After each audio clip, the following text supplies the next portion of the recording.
പത്തനംതിട്ട ജില്ലയുടെ മലയോര മേഖലകളിലും നഗരത്തിലും ഉൾപ്പെടെ വന്യജീവികളുടെ ശല്യം രൂക്ഷമാകുന്നു.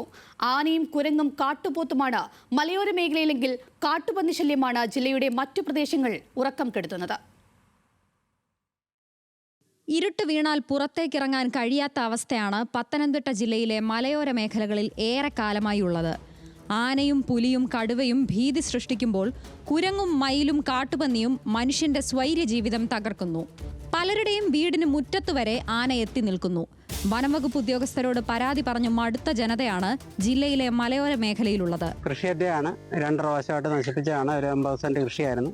ഏറെക്കുറെ ഒരു 3 ലക്ഷം രൂപ മേളിൽ എനിക്ക് നഷ്ടമുണ്ട്.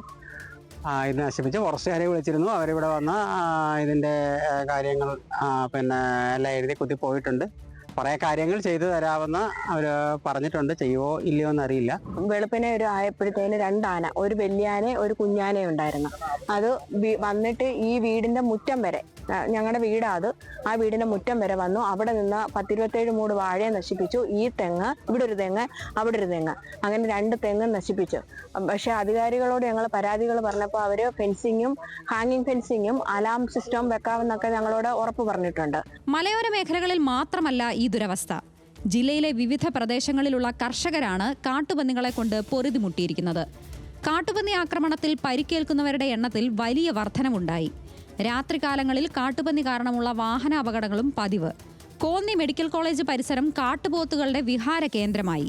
ഇതിനൊന്നിനും വനപാലകർക്ക് പരിഹാരമില്ല.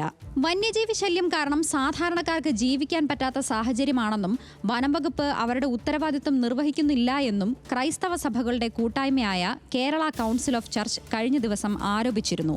വന്യമൃഗ ജീവികളുടെ ഉപദ്രവം ഉണ്ടായപ്പോൾ ഉദ്യോഗസ്ഥർ ചെന്ന് വേണ്ടതായ അടിയന്തര നടപടികൾ സ്വീകരിച്ചിരുന്നുവെങ്കിൽ ഈ കാട്ടാനകളെയൊക്കെ വനത്തിനുള്ളിലേക്ക് തുരത്താൻ കഴിയുമായിരുന്നു.